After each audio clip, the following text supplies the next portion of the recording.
prise de parole sur ce rassemblement devant le MEDEF parce que le MEDEF est autant coupable que le gouvernement. Prise de parole pour la CGT, s'en suivra une prise de parole pour la FSU et la Confédération Paysanne qui avait appelé à ce rassemblement aujourd'hui et à cette heure-là. Après la chute du gouvernement, mobilisons-nous pour gagner l'enterrement de son budget. Le lundi 8 septembre, une large majorité de députés ont décidé de ne pas voter la confiance au gouvernement de François Bayrou du fait de l'injustice de son projet de budget. Et ce n'est pas la nomination du nouveau Premier ministre qui va nous rassurer. Bien au contraire, le cornu n'écornera aucunement le budget que Bayrou avait prévu. Pour la troisième fois en un an, la France n'a plus de gouvernement. Une situation inédite sous la Ve République. Résultat de la stratégie d'Emmanuel Macron et du patronat qui préfèrent fragiliser les institutions plutôt que de changer de politique. Les organisations syndicales l'avaient annoncé. Le passage en force d'Emmanuel Macron sur la réforme des retraites se paierait par une profonde crise démocratique. Nous y sommes. La CGT appelle solennellement le président de la République à cesser sa stratégie de passage en force et à tirer les leçons de l'impasse dans laquelle il s'est enfermé. Son entêtement et celui du patronat mettent aujourd'hui en danger notre pays du point de vue social, économique et géopolitique. Les licenciements et les inégalités explosent. Les services publics sont à l'os et la colère sociale est immense. Pas question de changer encore de casting pour garder la même politique. Il n'y aura pas de stabilité sans justice sociale. La CGT appelle les travailleuses et les travailleurs à se mobiliser pour gagner l'enterrement du projet Bayrou et la mise en place de mesures urgentes autour de 5 priorités. La justice fiscale, la taxation des patrimoines, des dividendes et des rachats d'actions. La remise à plat des 211 milliards d'aides publiques aux entreprises. Ici, il y a une affiche 211 milliards chaque année donnés tranquillement aux entreprises privées. Le rétablissement de l'ISF et la mise en place d'une vraie progressivité de l'impôt sur le revenu. La justice sociale, par l'abrogation de la réforme des retraites, première étape pour gagner la retraite à 60 ans, et une sécurité sociale répondant aux besoins.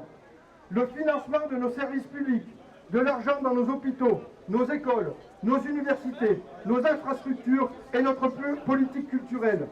L'augmentation des salaires, des pensions et des minima sociaux.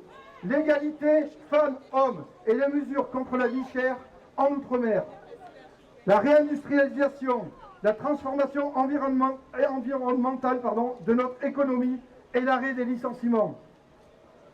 La CGT alerte, pas question que le gouvernement démissionnaire ne tente de faire passer des régressions en catimini par décret, notamment les doublements de franchise médicale et la réforme de l'aide médicale d'État doivent être immédiatement abandonnés. La chute du gouvernement Bayrou le confirme. Les travailleuses et les travailleurs sont en position de force. C'est donc maintenant qu'il faut se mobiliser pour gagner réponse aux exigences sociales. La CGT a recensé plus de 700 appels à la grève dans les entreprises et les administrations aujourd'hui. Et sur notre département, Émile Roux, Sainte-Marie dans la santé et bien d'autres EHPAD, j'ai vu les camarades de Craponne également. Dans les entreprises, Michelin, Deville, Coveris, les tanneries, Deal, il y en a plein, Watt, il y en a plein d'autres qui ont appelé aujourd'hui à la grève et qui, j'espère, appelleront aussi le 18. Comme dans les services, j'ai vu la CAF, j'ai vu aussi des camarades, des ADMR qui sont présentes aujourd'hui, bravo à elles. C'est d'autant plus difficile dans ce genre de secteur d'activité de se mobiliser. Les cheminots, bien sûr, et encore l'énergie qui est en grève reconductive depuis le 2 septembre pour leur salaire et éviter que la TVA augmente sur nos factures. Voilà pour ce qui concerne notre département. Pour la CGT, nous appelons d'ores et déjà le 18 septembre l'ensemble, et on espère que l'ensemble des organisations syndicales appelleront avec nous à la grève et à manifester comme partout en France. Et au Puy, nous espérons pouvoir faire une manifestation 10h30 place Cadelade dès le 18. Mais pour cela, nous avons besoin de débrayage, d'assemblée générale dans nos services, nos entreprises, convaincre que ce gouvernement ne doit pas imposer sa politique. Enfin, le gouvernement qui va être nommé, le Premier ministre notamment. Voilà, on appelle à faire grandir le rapport de force, tous ensemble. Voilà comment nous allons réussir à les faire sauter, tous ensemble, en grève et en manifestation.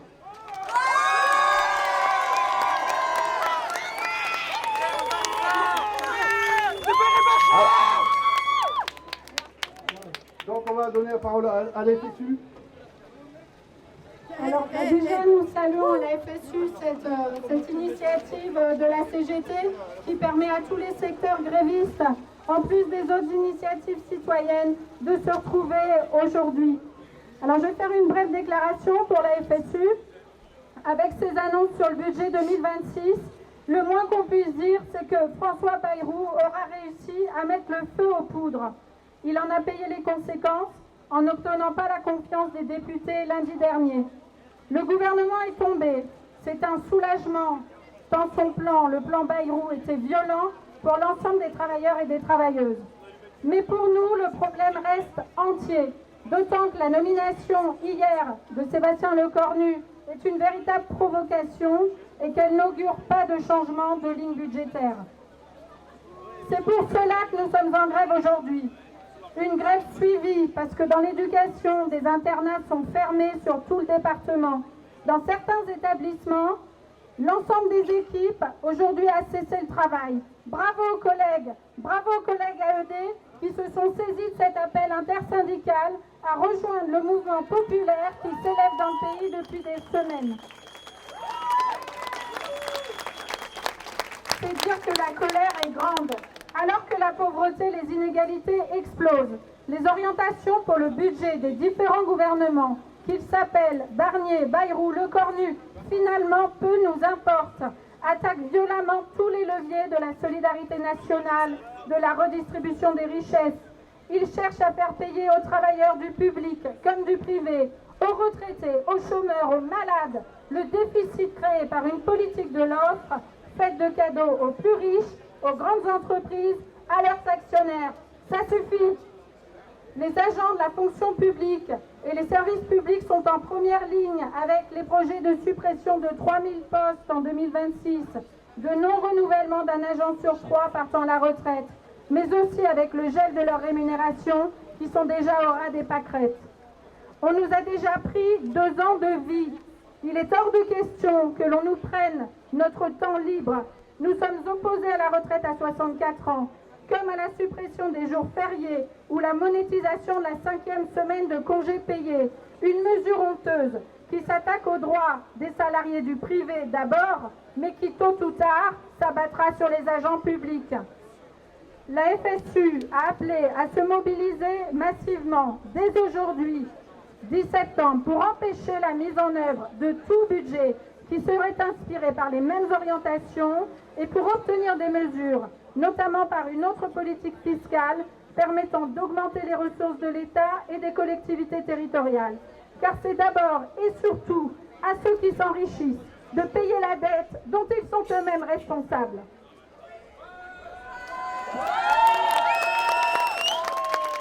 La FSU a déposé un préavis de grève couvrant tout le mois de septembre, portant sur les revendications des personnels, sur le budget 2026 et sur les moyens des services publics.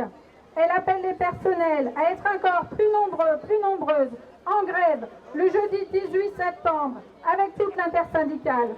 D'autres choix sont nécessaires et possibles pour les services publics, pour l'environnement, pour la justice sociale.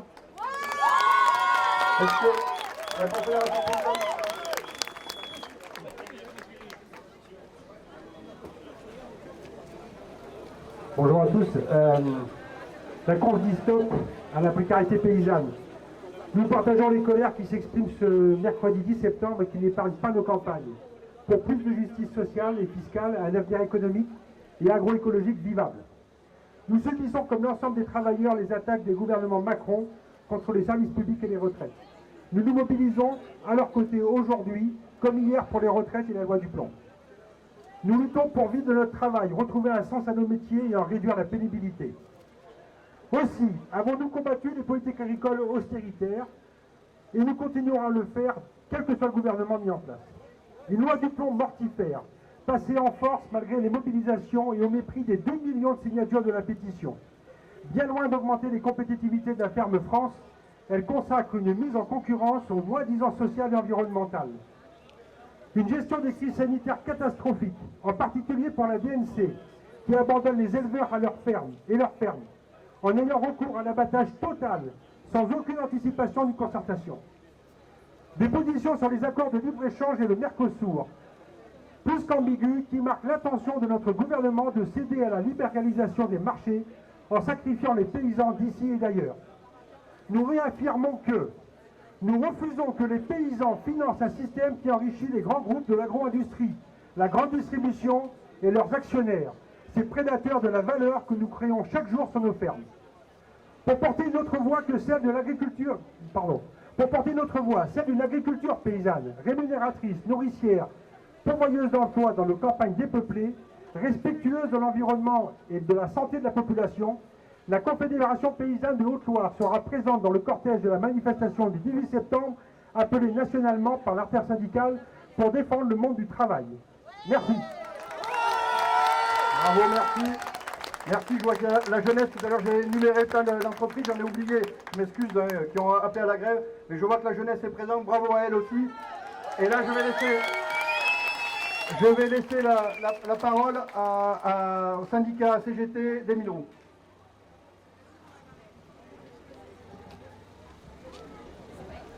L'hôpital public est à l'os et les personnels hospitaliers sont à bout.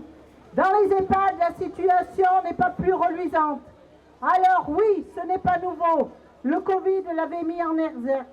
Mais depuis, avec la poursuite des politiques d'économie, la dégradation s'est encore accentuée. Des lits et des services continuent de fermer par manque de personnel médicaux et non médicaux. Les services d'urgence fonctionnent en mode dégradé avec un peu partout de la régulation de patients. Pour les usagers, c'est un véritable recul de l'accès aux soins et un risque de perte de chance inacceptable. Le manque de personnel dans les établissements de santé est criant, par volonté de nos dirigeants, mais aussi par manque d'attractivité. En effet, des conditions catastrophiques pour un salaire de misère, ça ne fait rêver personne. Ce manque de personnel a évidemment des conséquences sur la qualité des prises en charge, mais rend aussi de plus en plus insupportables les conditions de travail. Notre système de santé et ses agents sont asphyxiés par le manque de financement et les économies qui lui sont imposées depuis des années. Les projets de budget de Bayrou pour 2026, que ce soit le budget de l'État ou celui de la sécurité sociale, représentaient une nouvelle cure d'austérité d'une violence sans précédent qui risquait bien de nous achever. Bien que le Premier ministre soit tombé ce lundi sous la pression des mobilisations annoncées, rien n'est encore gagné. Notre préoccupation n'est pas le casting, mais bien d'imposer un changement radical des politiques menées. En tant que travailleurs et usagers des services publics, nous refusons de payer une dette qui n'est pas la nôtre. Nous refusons la perte de 2 jours fériés et de perdre la 5e semaine de congé annuel. Travailler plus, c'est non. Le travail gratuit, c'est non aussi. Nous refusons une nouvelle année de gel de nos salaires, la casse de nos services publics et les suppressions de postes de fonctionnaires envisagées. Nous refusons le doublement des franchises médicales, l'augmentation du nombre de jours de carence et toutes les mesures contribuant au renoncement aux soins. Nos exigences en faveur d'un changement de société vers un modèle plus juste socialement et fiscalement, respectueux de l'environnement sont atteignables. Notre pays en a les moyens. Ne nous laissons pas abreuver de discours pessimistes et fatalistes. Ne les laissons pas nous opposer les uns aux autres. L'état des finances est lié à un manque de recettes induit par les politiques menées visant à réduire l'imposition des plus riches et à exonérer de cotisations sociales les plus grandes entreprises, tout en les abreuvant de milliards d'euros d'aides publiques, alors que dans le même temps, elles détruisent les emplois et la palette. Tout est donc une question de choix. Transformons la colère légitime qui nous anime en un rapport de force qui nous permette enfin de gagner sur nos revendications. Unifions nos forces et tous ensemble faisons grandir la mobilisation.